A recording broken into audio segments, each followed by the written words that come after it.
پھر جہاں حکومت اس ساری صورتحال سے نمٹنے میں کامیاب نظر نہیں آ رہی، وہاں پاکستان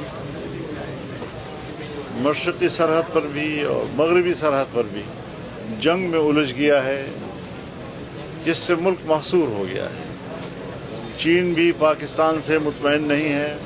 ہم نے چین کی پاکستان کے اندر سرمایہ کاری کو بہت نقصان پہنچایا ہے، اس کے اعتماد کو ٹھیس پہنچایا ہے۔ ایران بھی اس پوزیشن میں نہیں کہ وہ پاکستان کے کسی کام آ سکے یا ہمارے ساتھ کوئی تجارت کر سکے، معاملات کر سکے۔ اس لیے میری نظر میں اب یہ کسی ایک پارٹی کا مسئلہ نہیں رہا کہ ہم صرف تنقید کر کے خود کو ذمہ داری سے عہدہ برا کر سکیں، کسی ایک پارٹی کو اس کا ہم ذمہ دار ٹھہرا سکیں۔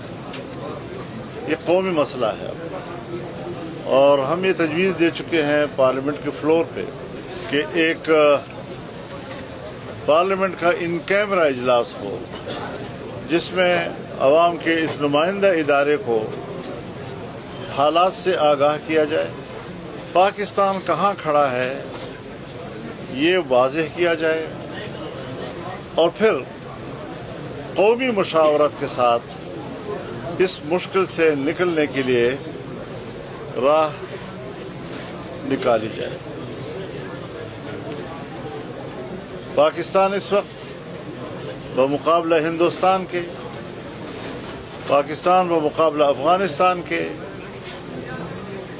پاکستان چائنا تعلقات، پاکستان امریکہ تعلقات، اسرائیل کے حوالے سے پاکستان کہاں کھڑا ہے، فلسطین کے مسئلے پر پاکستان کہاں کھڑا ہے، عرب ممالک کے ساتھ ہمارے تعلقات ہیں، آج عرب کہاں کھڑے ہیں، ہم کہاں کھڑے ہیں۔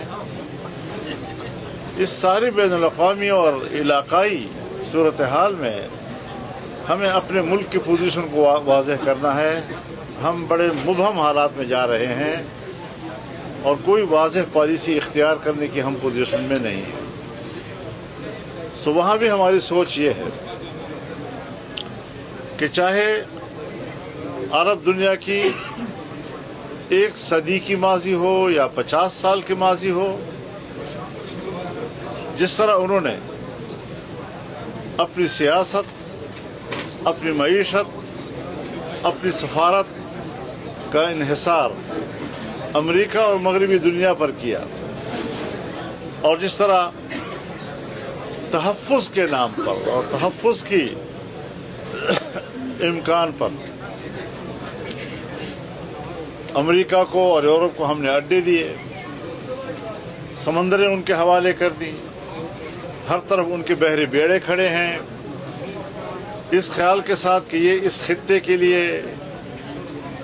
امن اور تحفظ کا سبب بنیں گے۔